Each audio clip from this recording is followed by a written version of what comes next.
ရိသတ်များအားလုံးပဲမင်္ဂလာပါရှင်ပရိသတ်ဒီအားလုံးကိုရန်ကုန်မြို့ဝင်းကျဲအစီအစဉ်ကနေကြိုဆိုလိုက်ပါတယ်ရန်ကုန်မြို့ရင်းမှာကျင်းပပြုလုပ်နေတဲ့အခမ်းအနားတွေကမှဒီကနေ့မှာပရိသတ်ဒီအားလုံးအတွက်တင်ဆက်ပေးသွားမယ့်အခမ်းအနားဆိုရင်တော့ရန်ကုန်မြို့ပတ်ကရာရဲ့ဟိုတယ်မှာကျင်းပပြုလုပ်နေတဲ့ Geomass နဲ့ Amigos International Company Limited တို့ကနေပြီးတော့ပူးပေါင်းကျင်းပတဲ့ဒီ project အသစ်မိတ်ဆက်ပွဲအခမ်းအနားကိုတင်ဆက်ပေးသွားမှာပဲဖြစ်ပါတယ်ဒါကြောင့်မို့ဒီကနေ့မှာဆိုရင် Amigos International Company Limited ကနေပြီးတော့အသစ်ထပ်မံမိတ်ဆက်ပေးလိုက်တဲ့ Geomass product တွေအားဆိုရင်လန်ဒတာဆောက်လုပ်ရေးပိုင်းနဲ့အစာအုပ်ဆောက်လုပ်ရေးပိုင်းနဲ့အပြင်မြေရည်လေးတူအတွက်ကိုတိုင်းတာမှုတွေမှာဆိုရင်အရေးပါမှုနဲ့အဲ့ဒီအပြင်နည်းပညာအသစ်တွေကိုဆွေးနွေးဟောပြောပေးသွားမှာဖြစ်တဲ့အတွက်ကြောင့်ပရိသတ်တွေအားလုံးဆက်လက်ရှုစားဖို့အတွက်ဖိတ်ခေါ်ပါရစေရှင်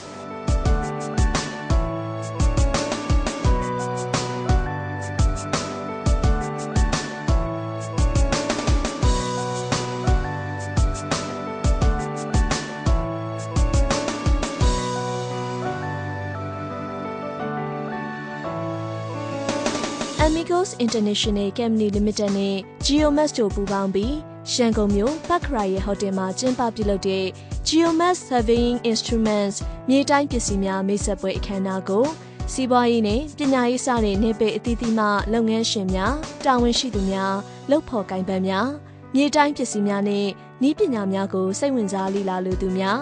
အထူးဖိတ်ကြားရတဲ့ဧည့်သည်တော်များစုံလင်စွာနဲ့တက်ရောက်ခဲ့ကြပါတယ်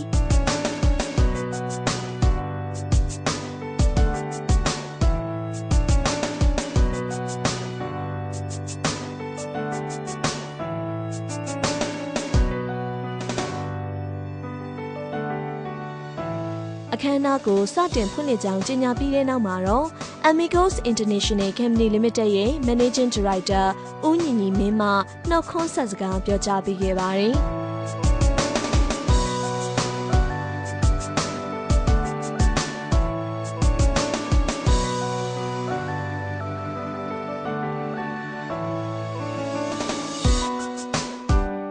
အခမ်းအနားကျင်းပဖြစ်ပုံနဲ့ပတ်သက်ပြီးစီစဉ်မှုများရည်ရွယ်ချက်များကိုအခုလိုပဲမေးမြန်းဖြစ်ခဲ့ပါတယ်ရှင်။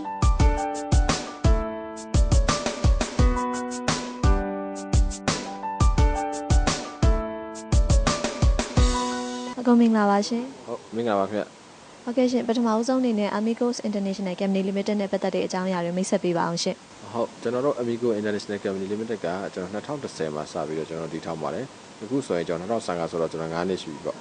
ကျွန်တော်တို့အဓိကကတော့ကျွန်တော်တို့ measuring instrument တွေကျွန်တော်တွင်းပါတယ် measuring instrument ဆိုတာတိုင်းတာရေးပစ္စည်းတွေပေါ့တိုင်းတာရေးပစ္စည်းတွေမှာကျွန်တော်တို့က measuring technology တွေကိုလည်းကျွန်တော်တို့ကတော်တော်လေးကိုစိတ်ဝင်စားပါတယ်စိတ်ဝင်စားရတဲ့ကြောင့်မလို့ကျွန်တော်တို့ကဒီ technology နဲ့ပတ်သက်လာလို့ဆိုလို့ရှိရင်ကျွန်တော်တို့ကအစုံဆုံးဖြစ်အောင်တိုင်းတာရေးပစ္စည်းတွေကိုကျွန်တော်တို့အစုံဆုံးဖြစ်အောင်လည်းကျွန်တော်တို့အများနဲ့ကြိုးစားပါတယ်အဲ့တော့ကျွန်တော်တို့ရှိမှာစာမိုးလေးတစ်ခုရှိပါတယ်ကျွန်တော်တို့ကဘာလဲဆိုတော့ we care L we care water and we care swine ပေါ့ကျွန်တော်တို့ကလေတူးကိုလည်းကျွန်တော်တို့ view site တယ်ရေတူးကိုလည်း view site တယ်ကျွန်တော်တို့မြေကြီးကိုလည်း view site တယ်ပေါ့နောက်ကျွန်တော်တို့ဒီထဲမှာကျွန်တော်တို့ company မှာကျတော့ချင်းကျွန်တော်တို့ကပို့ပြီးကျွန်တော်တို့ရှိမှာဂျုံကြည်ထားတာကြောင့် everything is measurable ပေါ့အရာအားလုံးကကျွန်တော်တို့တိုင်းတာနိုင်တယ်ဆိုတော့မှာလေတူးညဉ့်ညံတဲ့လေတူးကိုကဲလုပ်တဲ့ဆိုတဲ့နေရာမှာကျွန်တော်တို့အခုဆိုရင်ကျွန်တော်လေတူးညဉ့်ညံမှုတွေဖြစ်လာပြီလေတူးညဉ့်ညံမှုတွေဖြစ်လာတဲ့ခါကျတော့ရှင်ကျွန်တော်တို့ကလေတူး air quality ကိုကျွန်တော်တိုင်းဖို့စက်တွေလိုပါတယ်အဲ့ဒီစက်တွေလည်းကျွန်တော်တို့တွင်းပါတယ်နောက်တစ်ခါကျတော့ရှင်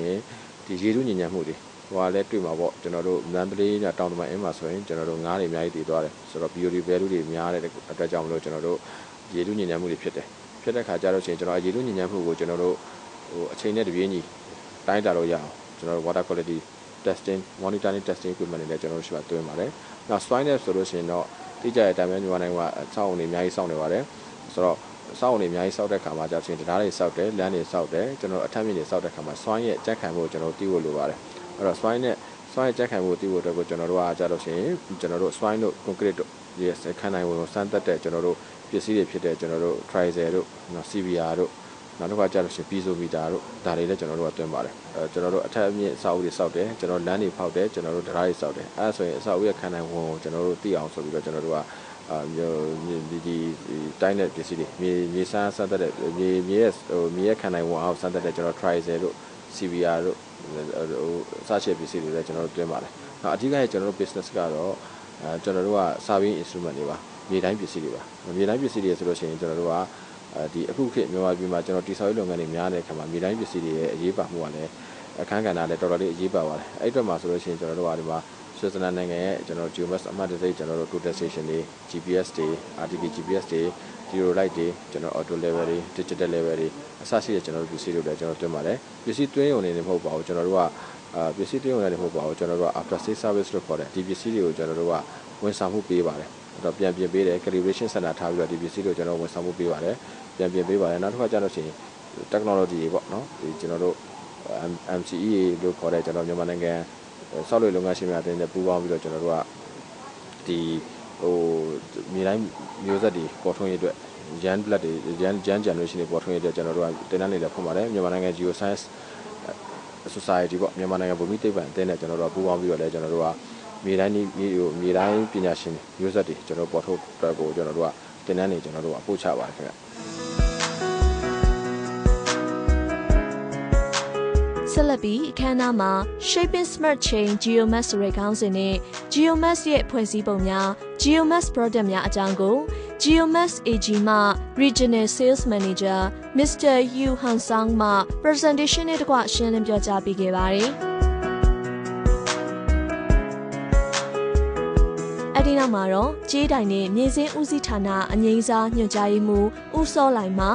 Accuracy and Precision ဆိုတဲ့ခေါင်းစဉ်နဲ့မြေတိုင်းပစ္စည်းများရဲ့အရေးပါမှုနဲ့တိုင်းတာအသုံးပြုပုံများကိုရှင်းလင်းပြောကြားပေးခဲ့ပါတယ်။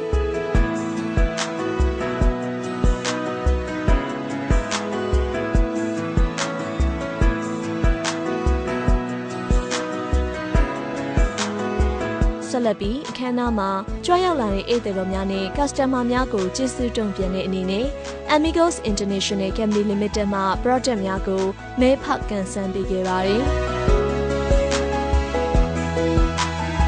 Amigos International Company Limited ကနေမိတ်ဆက်ပေးလိုက်တဲ့မြေတိုင်းပစ္စည်းများအကြောင်းနဲ့ဝန်ဆောင်မှုများအကြောင်းကိုလည်းအခုလိုပဲမေးမြန်းဖြစ်ခဲ့ပါတယ်ရှင်။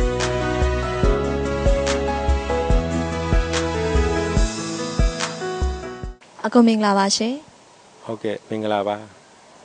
ဟုတ်ကဲ့ပါရှင်ဒီကနေ့မှာဆိုရင် Amigos International Company Limited ကနေပြီးတော့ဒီမိတ်ဆက်ပေးလိုက်တဲ့ product အနေနဲ့ဘယ်နှမျိုးဘယ်နှစားရှိလဲနောက်ပြီးတော့ဒီ product တွေရဲ့အသုံးဝင်ပုံနဲ့ပတ်သက်ပြီးတော့လည်းသိပြရစီရှင်။ဟုတ်ကဲ့အဓိကကတော့ဒီနေ့ပွဲရဆိုရင်ကျွန်တော်တို့ GeoMass Survey Instrument Geotechnical Survey Instrument မိတ်ဆက်ပွဲပဲဖြစ်ပါတယ်။ဒီဥစ္စာလည်းကျွန်တော်တို့ Amigo International Company ရဲ့အဓိက main ဖြန့်ချီတဲ့ Survey Instrument ပဲဖြစ်ပါတယ်။ဒါနဲ့တွဲဆက်ပြီးတော့ကျွန်တော်တို့က environmental ဘိုင်းမှာတိုင်းတာလို့ရတဲ့ပစ္စည်းတွေနောက်ခါ soil မြေတိုင်းတာလို့ရမြေတိုင်းနဲ့ဆိုတာမြေကြီးရဲ့ခုခံအားတို့ဘာလို့ဆောက်လုပ်ရေးလုပ်ငန်းတွေမှာလိုအပ်လို့တိုင်းတာရတဲ့ဥစ္စာတွေနောက်တစ်ခါ concrete တိုင်းတာတဲ့ဆက်ပစ္စည်းတွေနောက်တစ်ခါရေနဲ့ပတ်သက်ပြီးတော့ရေရဲ့အနေချမှုတွေရေမှာပါဝင်တဲ့ drug တွေနော်ရေမှာပါဝင်တဲ့ compound တွေပေါ့ chemical တွေဒါတွေကိုတိုင်းတာလို့ရတဲ့ပစ္စည်းတွေနောက်ပြီးတော့ရေနံရှာဖွေရေးလုပ်ငန်းတွေမှာဆိုရင်ကျွန်တော်တို့ရှာဖွေရေးတိုင်းတာတဲ့ပစ္စည်းတွေရှိပါတယ်ဒီပစ္စည်းတွေကျွန်တော်တို့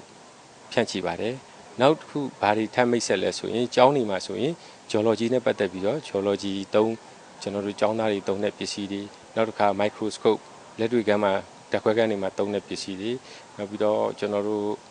mining လုပ်ငန်းတွေမှာဆိုရင်ရွှေနဲ့ပတ်သက်ပြီးတော့ရွှေဆန်းတဲ့ရွှေရှာတဲ့ပစ္စည်းတွေပေါ့နော်နောက်တစ်ခုဘာလဲဆိုတော့အထည်လက်ဝတ်ရတနာပစ္စည်းတွေမှာကျွန်တော်တို့ရွှေရဲ့ percentage တိုင်းတာတဲ့ပစ္စည်းတွေဒါတွေကိုကျွန်တော်တို့ပြည်သက်ကိုမိတ်ဆက်ပေးပါတယ် customer တွေအခုလိုမျိုးပေါ့နော်ဒီကနေ့မိတ်ဆက်တဲ့ product တွေဟာဆိုရင်ဒီနည်းပညာပိုင်းနဲ့ပတ်သက်ပြီးနည်းပညာအသစ်တွေနဲ့ထုတ်လုပ်ထားတဲ့အတွက်ကြောင့်ဘယ်လိုမျိုးအားသာချက်တွေရှိလဲနောက်ပြီးသူတို့ရဲ့ရလဒ်တွေဟာဆိုရင်လည်းဘယ်လိုတိကျမှန်ကန်လဲဆိုတာနဲ့ပတ်သက်ပြီးတော့လည်းသိချင်ပါတယ်ရှင်ကျွန်တော်တို့ GeoMass ပစ္စည်းရဆိုရင်ကျွန်တော်တို့ဓာတ်သမ၄ခဏအထိပေါ်ပြနိုင်စွမ်းရှိပါတယ်ဓာတ်သမ၄ခဏဥပမာပေါ့ဗျာကျွန်တော်တို့ကမီတာနဲ့တိုင်းမယ်ဆိုရင်မီတာမှာဓာတ်သမ3ခဏမီလီမီတာဓာတ်သမ၄ခဏအထိပြတယ်ဆိုတဲ့အခါကျတော့ကျွန်တော်တို့က1မီလီမီတာရဲ့10ပုံတစ်ပုံချက်သွန်ခွန်တစ်ခွန်လောက်နီးနီးကိုကျွန်တော်တို့ချက်သွန်ခွန်တစ်ခွန်စာနီးနီးကိုတိုင်းတာရရတယ်ဆက်ပစ္စည်းတွေဖြစ်ပဲအဲ့ဒီခါကျတော့ပိုပြီးတိကျလာတယ်ပိုပြီးမှန်ကန်လာတယ်အဲ့အတွက်ကျွန်တော်တို့ရဲ့လက်ရှိခင်မီအစာအုပ်လုပ်ငန်းနည်းပညာမှာဆိုရင်ဒီဥစ္စာတွေကအလွန်အသုံးကျတဲ့ပစ္စည်းတွေဖြစ်လာပါတယ်ဟုတ်ကဲ့ပါဟုတ်ကဲ့ပါအခုလိုပြည့်ပြည့်စုံဖြည့်ချပေးတဲ့အတွက် MRT4 ကနေပြီးတော့ကျေးဇူးအထူးပဲတင်ရှိပါတယ်ရှင်ဟုတ်ကဲ့ကျွန်တော်လည်း MRTV4 ကိုလည်းအထူးပင်ကျေးဇူးတင်ရှိပါတယ်ခင်ဗျာပရိသတ်များရှင်ဒီကနေ့အခမ်းအနားမှာ Amigos International Company Limited ကနေပြီးတော့မိတ်ဆက်ပေးလိုက်တဲ့ Geomass အမှတ်တစိမ့်မြေတိုင်းပစ္စည်းများဟာဆိုရင်ဆွစ်ဇာလန်နိုင်ငံမှထုတ်လုပ်တဲ့နည်းပညာသုံးပစ္စည်းများဖြစ်ပြီးလမ်းတရားများအဆောက်အဦများစတဲ့ဆောက်လုပ်ရေးလုပ်ငန်းများနဲ့မြေတူရေတူလေတူများနဲ့ပတ်ဝန်းကျင်ညဉ့်ဉန်းမှုစတဲ့လုပ်ငန်းပိုင်းတိုင်းတာမှုတွေမှာတိကျမှုမှန်ကန်မှုရလဒ်များကိုရရှိနိုင်တဲ့အပြင်နည်းပညာပိုင်းနဲ့ပတ်သက်ပြီးသုံးစွဲသူ customer များကျွမ်းကျင်စွာအသုံးပြုနိုင်ရန်ပြောင်းလဲလာတဲ့နည်းပညာများကိုစနစ်တကျအသုံးချနိုင်ရန်ရည်ရွယ်ပြီး Amigos International Company Limited ကအခုလိုမျိုးစီစဉ်ကျင်းပခြင်းဖြစ်ကြောင်းတင်ဆက်ပေးလိုက်ရပါတယ်ရှင်။ကြည့်ရှုအားပေးနေကြတဲ့ပရိသတ်များအားလုံးကိုကျေးဇူးအထူးပဲတင်ရှိပါတယ်ရှင်။